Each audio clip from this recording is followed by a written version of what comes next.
Israel killed 3 Islamic Jihad commanders and 10 civilians in surprise airstrikes in Gaza on Tuesday. The future holds uncertainties for our planet, including its eventual end. Yet recent events in Israel have triggered global interest and alarm, hinting that this end might be closer than anticipated. These developments have drawn the attention of officials and individuals worldwide, sparking fear and urgency. Throughout history, various beliefs have predicted signs of the impending end. One such prophecy, tied to Jesus' return, surprisingly resonates with today's events. So join us in this video as we explore the potential significance of these prophecies in our modern world. Just as the world started recovering from the pandemic's turmoil, a new wave of astonishing revelations emerged. These revelations seem to echo prophecies from different religious traditions, including Christianity, Islam, and Buddhism. These ancient predictions are not fading into history, but rather eerily coming true step by step. So what do these prophecies actually mean?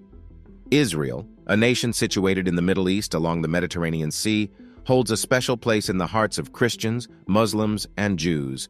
Its capital, Jerusalem, is home to many sacred sites like the Temple Mount, the Old City, the Western Wall, and Mount Zion, all of which are central to these prophecies. For Judaism and Christianity, Israel is the Holy Land, and Jerusalem is the Holy City. These religious traditions consider Israel a place where their faith's essence resides, and their messenger's presence is felt. Both Christianity and Islam attach great importance to Israel. It's where significant events from Jesus' life happened. In Islam, Israel is also valued, and Jesus, known as Hazrat Isa, is recognized as one of Allah's messengers. Islamic teachings suggest that certain prophecies will unfold, marking Jesus' second coming. One prophecy involves the reconstruction of the first temple, Solomon's temple, built by King Solomon on the Temple Mount. This temple was a place of worship dedicated to God and existed thousands of years ago. However, it was destroyed by Babylonians and later replaced by the second temple, Herod's temple, which stood for over 5 centuries until the Romans destroyed it. The idea of building a third temple emerged as a response to the second temple's destruction. This is a complex endeavor due to opposition from countries with Islamic backgrounds and the intricate situation in Jerusalem. While different nations recognize different parts of Jerusalem as capitals for Israel and Palestine, the presence of the Dome of the Rock, an Islamic monument on the Temple Mount, adds to the complexity. There's also debate about whether the previous temples stood on the same site. Research and investigations have been carried out to uncover the truth. A notable discovery was made by British archaeologist Robert Hamilton, who found a mikveh, a Jewish ritual bath, underneath the Al-Aqsa Mosque's floor. This finding supports the belief in the temple's historical location. With the recent mikveh discovery, debates and speculations have quieted down. The Sanhedrin, a respected Jewish tribunal, has begun preparations for the construction of the third temple. The land, farmland, and forests are being cultivated to meet the temple's future needs. One crucial requirement is finding a flawless red heifer, a unique cow that meets specific criteria. Its ashes play a significant role in the purification process for Jews participating in temple services. Rabbi Jane Richmond, a respected figure in Israel, is actively involved in the mission to bring a perfect red heifer back to Israel. The process of purification described in Numbers 19 aligns with the meticulousness required in biblical instructions. However, obtaining a suitable red heifer for this purpose is challenging, demanding great effort and dedication. The scarcity of red heifers used for purification between the first and second temples is well known. Yet Rabbi Jane Richmond and fellow rabbis from the Temple Institute have embarked on an ambitious mission. They collaborate with a cattle farmer to breed a red heifer using modern scientific methods. By implanting frozen embryos from North American Red Angus cattle into Israeli domestic cattle, they aim for success. However, this isn't a simple task. The red heifer must be born in Israel, flawless in appearance and never used for work. Building the temple involves more than just the red heifer. The training of a special group of priests, the Kohanim, is vital. Under the guidance of the Sanhedrin and the temple movement, they learn the proper rituals and equipment usage. The construction of a new altar, crucial for sacrifices, must occur at the Temple Mount's original site. Rabbi Jane Richmond and others' dedication showcases their commitment to fulfilling temple requirements. The Jewish community's desire to build the temple stems from their restricted access to the previous temple site, controlled by Muslims. Overcoming this obstacle requires political action and international cooperation. Israel's Judicial Council recognized this, suggesting mediation by international organizations and regional states. Collaborative efforts among faith leaders are essential to achieve the temple's rebuilding.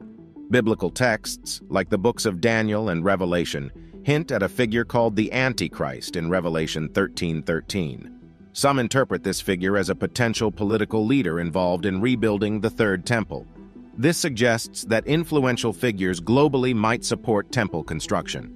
While interpretations vary, ongoing efforts signal progress. In the 8th century BC, King Hezekiah oversaw the creation of the Siloam Pool, also called the Pool of Siloam. This pool secured Jerusalem's water supply through a tunnel carved by skilled engineers. Water flowed from the Gihon Spring, sustaining the city even in challenging times.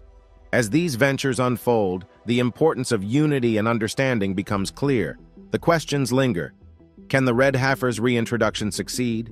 Will the Temple Mount transform? Time will answer. Amid diverse communities' collective efforts, this project could find its way.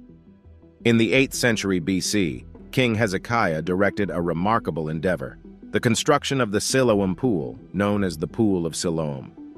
This pool ensured a constant water source during conflicts, achieved through skilled engineering. Carved through solid rock for about 2,000 feet, it channeled water from the Gihon Spring into the city twice daily. The Pool of Siloam, measuring about 53 feet long, 18 feet wide, and 19 feet deep, was a unique blend of nature's rock formations and human craftsmanship. Tragically, the Second Temple and the Pool of Siloam faced destruction during the Babylonian attack on Jerusalem. However, the pool was later reconstructed in the time of Nehemiah and underwent expansion under Herod the Great's rule. The Pool of Siloam became a place where people in need gathered, particularly the poor and sick who believed in its healing properties. It was important during the Feast of Tabernacles, a celebration reminding the Israelites of their freedom from Egypt.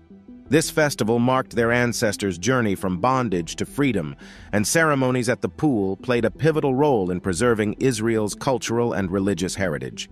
The Festival of Booths, or Sukkot, was a special occasion among Jews, commemorating their deliverance from Egypt and giving thanks for the harvest.